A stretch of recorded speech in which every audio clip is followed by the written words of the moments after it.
There was no way out of a federal indictment. You can't get out. Maybe President Trump will be the only one to get out, but they're trying real hard to make even him go to prison.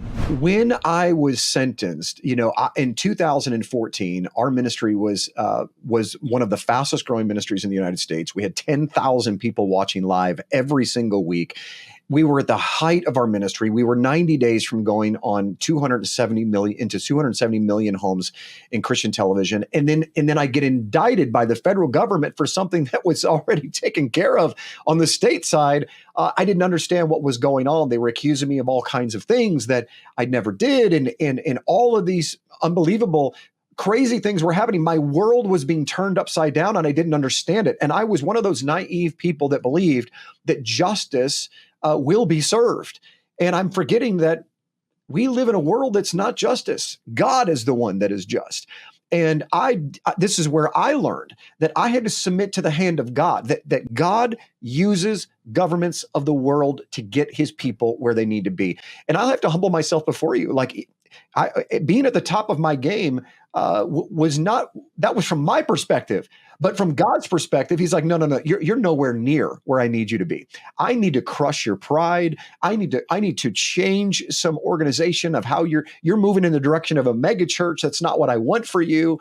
There's things that you need to learn. You're a little bit too big for your britches. You need to learn to trust me. You need to learn to follow me. The prophetic is not built inside of you yet. And you need to learn to live in a 10 by 10 cell out of a locker with people that you don't like, that hate you, that will come up to you in the lunch line and hit you in the face, even though they've never talked to you before, because you look like a pastor that molested them when they were a child. You need to be beat down so that I could build up your spirit. You need to know, Jim, how I do things in the spiritual world, and you care too much about what people think. And so at the end of the day, like, I was horribly embarrassed. I was humiliated for what happened to me. There was no way out of a federal indictment. You can't get out. Maybe President Trump will be the only one to get out, but they're trying real hard to make even him go to prison. But at the end of the day, I had to submit to what God was doing, because if he allowed it, he allowed it. That means he was in control. And if I really believe my Bible, that a righteous man's steps are ordained by the Lord, then I had to believe that this was ordained and he had a purpose and a reason. And so it would not dawn on me what that reason was until 5 years later, when between me and a half a dozen other people had over 300 prophetic visions, dreams. My daughter was visited by angels with her eyes open like Narnia. The incredible things that happened that opened my eyes to when the Bible says that we don't fight against flesh and blood. I never experienced that. It was an intellectual verse for me. But when I lived in the spirit realm, I will never see that verse ever the same again. Now I understand you cannot operate by knowledge and your own understanding. You cannot lean on your intellect and your logic. You must operate in the gifts of the Spirit. You must totally trust him, and you must not look at the world through the eyes of the world. You must look at the world through the eyes of God. And he builds his kingdom differently than we build our kingdom on earth. So when I came out of prison and had nothing, lost everything, we had 20 plus employees when I left. We had zero. I had to start over from scratch with an iPhone. God began to say, now, are you going to trust me? I will do this my way. You work for me, Jim. And until you realize that, the second you realize that, I'll let you glide on the wings of eagles. And that's where we're at today. I'm just following God, different person. And I thought I was a good person then, but I look back and go, I was not so much of a good person. I'm not so sure I'm a good person now, but I serve a great God, and I'm grateful to serve him from the depths of a prison, a jungle, literally, to where I'm at today and wherever it is tomorrow. Now I have the opportunity to tell people, hey, look, consider pure joy to face trials. And I've been there. There's not a pain or a suffering that I probably haven't experienced that someone I can relate now. Now I'm proud to be called a pastor, a minister, because I can shepherd being there. I've been there.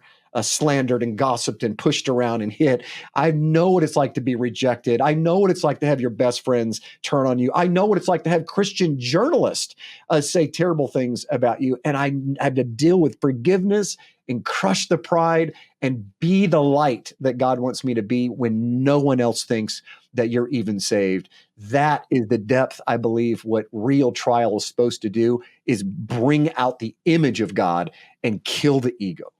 Yeah. I just want to ask you to share the story of your relationship, your friendship with the judge, and your daughter's impact with that as well. Could you share that as we're wrapping up? Yeah, sure. I had a really incredible moment where a month into my prison sentence, my daughter, who was 13 at the time, went behind the back of me and mom, and she wrote the judge without us knowing, and just shared with the judge in the most articulate way that a 13-year-old can do, just how much she loves her daddy, how much she misses him already, but how much she respects the fact that the judge had to do what he had to do, and that she believed that God was going to use all of it. The judge, she didn't know that the judge was a Christian and was so impacted by this letter that he wrote my daughter back and said that he was going to take this letter and put it in a special pile that he's had for 40 years. It only has about 25 letters in it from dignitaries, presidents, college deans, and so on. And then I wrote the judge from prison. Now, you don't write judges from prison. That's just not something that you do, especially your own sentencing judge.